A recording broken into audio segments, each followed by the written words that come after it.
Hello, everyone. This one's going to be a little bit shorter than usual, but don't worry, you still get my weekly appearance on the Cthulhukin and Friends show tomorrow at 4:30 Eastern Standard Time.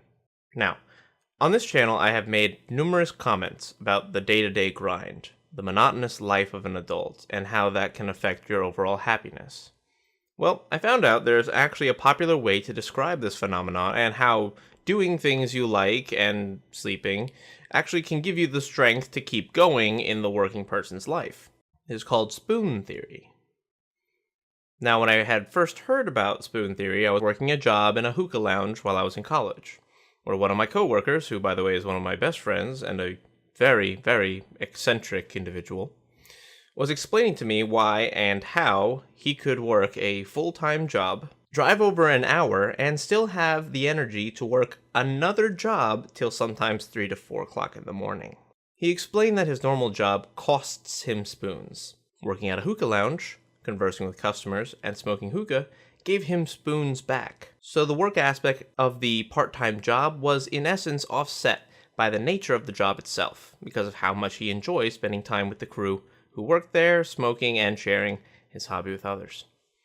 At first, I thought that was it. It made sense, after all. However, in preparation for this video, I learned that this spoon theory is actually a disability metaphor for those living with a chronic illness or lifelong disability. As it turns out, the theory was coined by a Christine Miserandino, creator of a site called ButYouDon'tLookSick.com. In her 2003 essay, Spoon Theory, you see Christine has lupus.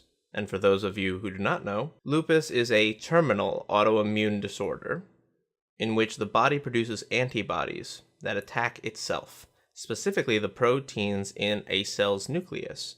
Honestly, not much is even known about how one acquires the disease. They know it's genetically linked, kind of, but there is no known cure.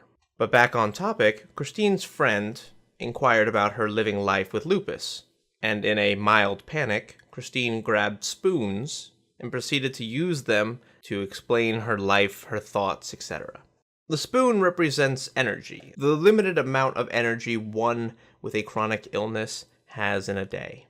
As they do things, everyday things, it costs them energy, costs them spoons, and they need to replenish that energy through rest, usually sleep. However, it is worth noting that those who suffer from autoimmune disorders may also have sleep disorders. In my unprofessional opinion, I think that Christine stumbled upon something incredible with her explanation. It seems to transcend just the original context in which it was discussed. And to me, it is an explanation of human beings as a whole.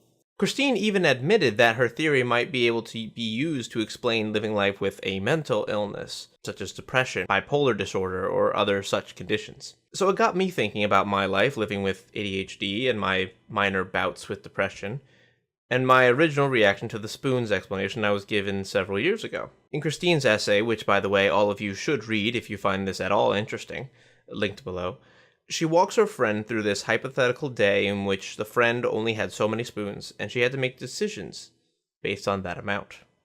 While reading, I tried to mirror my own situations to her explanation and think about what I would do. Something to take note of here is that in Christine's life, her spoons are gained almost solely on rest because of the nature of the condition she suffers with. Luckily, I do not have to deal with that situation, but I would say that yes, I gain spoons back with sleep as well, provided I actually sleep well. Well, that's unlikely. But I would also say that I can gain spoons back, like with my friend's explanation from earlier, with doing things that I enjoy. Whereas living with lupus is like losing all of your spoons to everyday activities, fun or not, ADHD is like throwing your spoons at everything you see and then not knowing what to do now that you don't have spoons anymore. You try and invent spoons. You try and desperately make anything you have into a spoon so that you can keep doing things, but it's still not a spoon. So with ADHD, I wanted to throw my spoons at everything. Well, in order to do that, I would also need to get spoons back, because I couldn't invent them. I had to split my focus on using my spoons for things that I had to do and questing for more spoons. To take this further into my comment about it being applied to a greater human population, I would say that a lot of people suffer from losing their spoons, whether that be to disability, mental illness, or just the day-to-day grind of life. We all want more spoons to be able to accomplish what we need to in a day's time. Some days we simply don't have enough spoons. But it is okay not to overexert yourself all the time. Sometimes you need a day to rest, a mental health day, a physical health day. It's enough time to gather all of your spoons back. I rather like this theory. I think it can apply to a lot of people and also perhaps give people a way to compartmentalize and organize their own life. With a person with ADHD, I have a big problem with organizing my day-to-day activities. So being able to say, oh, I only have this much to deal with actually quite helps. And I hope that my explanation, or at least my talking about it, maybe interests you in going deeper. I have left the wiki page for spoon theory in the description with the other links I mentioned for those who love going down a Wikipedia rabbit hole like myself. Otherwise, that is all I have for you guys today. If you think the spoon theory thing could apply to you, or if you think it does apply to you, leave a comment telling me how, and I will see you guys soon.